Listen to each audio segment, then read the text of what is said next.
네, 이번 주 증시에 좀 한눈에 들여다보실 수 있도록 점검해 드리겠습니다. SK증권 영업부 PIB센터의 김우식 차장과 말씀 나누겠습니다. 차장님 어서 오세요. 안녕하십니까. 예. 지난번 여러 가지 대내적 악재의 증시도 좀 약세를 보였죠. 자, 한 주가 시작이 되는데 네. 지난주와 이제 이번 주 넘어오면서 좀 달라진 좀 변화도 읽어봐야 되겠습니다. 그렇죠. 네.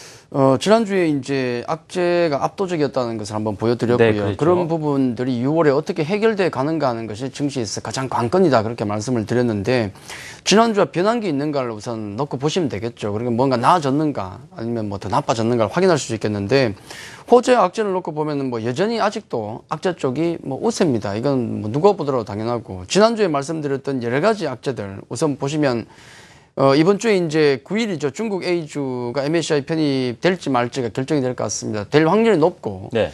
지금 외국인 매수가 우리 장에 그나마 안 좋은 장에 매수가 들어오는데 과연 외국인들이 이 이슈 전후에서 어떻게 변할 것인가 아니면 유지를 할 것인가 외국인 수급에 있어서 대단히 중요한 변수가 9일 있다는 말씀 좀 드리겠고요. 일단은 네. 당연히 부정적인 분위기고 그리스 같은 경우도 지난주에도 그렇고 뭐 계속 압박을 증시에 주고 있는데 또 이제 디폴트 우려는 계속되고 있더라. 갈등이 오히려 커지는 것 같아요. 뭐 회동 사태도 거절했다. 다시 원점으로 돌아갔다. 네. 원색적인 비난을 하고 있다. 그러고 있거든요. 자, 이 부분 같은 경우는 만약에 뭐 급작스럽게 뭐 타결돼 버리면 호재가 되겠지만 아직은 악재로 작용을 하고 있다.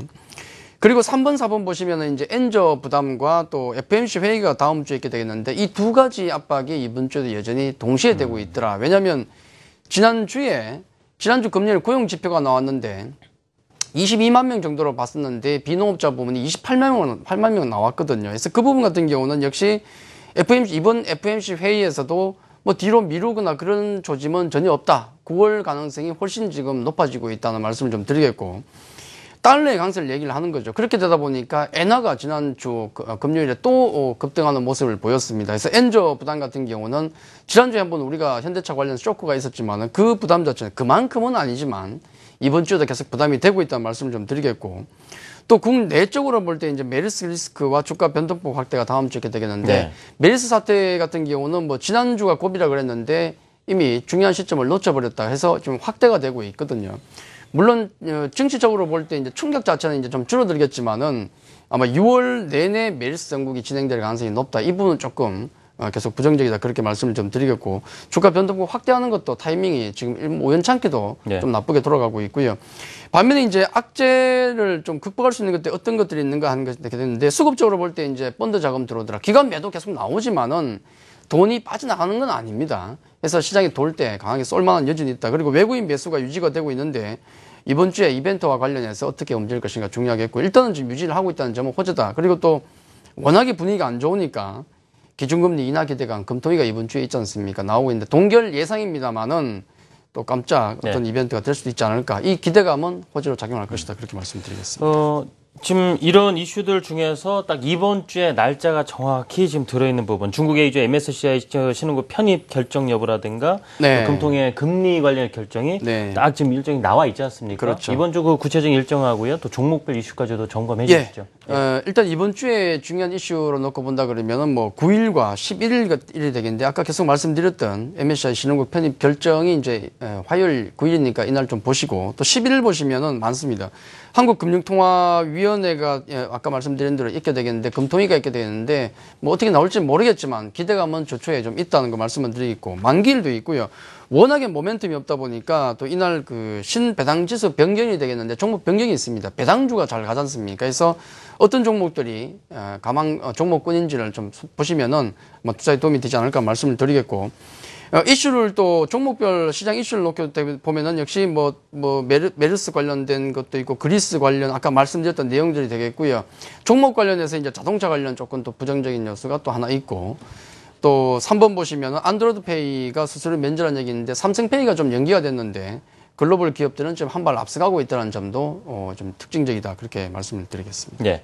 자, 이제 주간 투자 전략을 세워보는 데 있어서 이 참고할 만한 내용들 조언을 구하고 싶고요. 차장님의 혹시 또 관심 종목은 어떤 것들이 있는지도 공유해 보겠습니다. 예, 일단 뭐 지난주에도 지수와 종목의 변동성이 확대될 것이라는 말씀을 좀 드렸는데 네. 이런 부분들은 아마 6월 중순 넘어가면서까지도 계속되지 않을까 하는 생각이 듭니다. 왜냐하면 악재들 아까 말씀드렸던 부분들이 하나둘씩 해결이 돼야 되는데 이번 주에도 그런 기미는 아직은 안 보이는 거죠. 그래서 아마 시장의 불안감은 좀 더 지속될 것이고 또 우리 시장의 양대축이라고 할 수 있는 이번 상승장에 양대축을 놓고 본다 그러면은 화장품주 하나와 제약 바이오는데 예. 지금 중국 관광객 지금 벌써 뭐 여행객 취소가 많지 않습니까? 이런 부분들이 화장품주에게 부정적이거든요. 그래서 한 축이 조금 무너지고 있기 때문에 시장 자체의 질이 좀 나빠지고 있다는 점도 역시 보셔야 되겠고 해서 뭐 어떤 밋밋한 종목 또 뭔가 불안한 종목을 굳이 가지고 갈 필요는 없을 것 같습니다. 해서 확실한 종목, 말씀드렸다시피 또 뭐 종목 압축이 필요한 시점이다. 그렇게 봐야 되겠고, ADR 지표도 내려가기 때문에 먹을 수 있는 확률이 떨어지고 있거든요. 그런 부분을 감안하면 종목들은 압축하는 게 좋겠고, 힘을 좀 모아가고 있는 기관들이 관심을 가지고 있는 매도는 나오지만 그들이 매수하는 종목군에 계속 관심을 가지는 게 좋다는 말씀 드리겠고, 이제 관심주를 말씀드린다 그러면은 많이 압축을 해야 될 것 같습니다. 많은 종목을 가지고 나올 수 있는 상황이 아닌 것 같아요. 그냥 가지고 있는 종목을 점검하고 이 종목을 가져갈 것이냐 말 것이냐를 고민되는데 아까 기사에서도 많이 나온 것 같습니다. 삼성물산 지난주에 삼성물산 말씀드렸던 키포인트는 불안한 시장에서 대안이 될 수가 있다고 말씀을 드렸는데 이 종목이 지금 헤지펀드의 어떤 상당히 공격을 받고 있는 것이고 어떻게 보면은 해야 될 일일지도 모릅니다. 왜냐하면 삼성그룹주든 모든 그룹주들이 어떤 기업들이 합종 연행을 하면서 주주들이 많이 힘들었거든요. 이런 부분을 견제를 하고 있는 부분이 되겠고 또 이것이 주가를 나쁘게 밑으로 보는 게 아니라 너무 삼성물산이 대접을 못 받고 있기 때문에 공격을 하고 있는 것이거든요. 이런 측면은 아마 계속 주가에 긍정적으로 작용할 것이다. 물론 급등락이 반복이 되기 때문에 좀 민감하게 대응을 못 하시는 분들 같은 경우는 좀 자제를 하셔야 되겠지만은 삼성물산 같은 경우는 핫이슈 온라인 종목이기 때문에 여전히 관심을 좀 가져도 될 것 같고요. NC소프트 같은 경우는 아까 말씀드렸던 신배당지수에 새롭게 편입을 셀 수 있는 종목군 중에 하나입니다. 뭐 삼진제약, 한국카본, 아모레지, 뭐 NC소프트 이런 종목군이 새롭게 편입될 수 있다라고 얘기하는데 그 가망권에 있는 종목이 되겠고 또 하나 이제 기사 나온 것 보니까 포브스가 선정한 100대 혁신 기업에 또 들어갔더라고요. 이슈가 많은 기업입니다. 이번 주엔 또 반등이 나올 수 있기 때문에 관심을 좀 가지시고 컴투스 같은 경우는 역시 뭐 하나의 이슈죠. 역시 마찬가지로 M&A 이슈를 가지고 있고 거기다가 아마 게임주 중에선 가장 싸다 그렇게 봐야 될 것 같습니다. 아마 온라인 관련주들이 지금의 어떤 형국에서 움직일 수 있는 여지가 많은 것 같습니다. 그래서 가장 저평가되어 있는 게임주 중에 하나인 컴투스도 여전히 좀 관심을 가져셔도 되겠다. 그렇게 말씀을 드리겠습니다. 관심 종목 설명 들어봤습니다. 자, SK증권 영업부 PIB 센터의 김우식 차장이었습니다. 차장님, 감사합니다.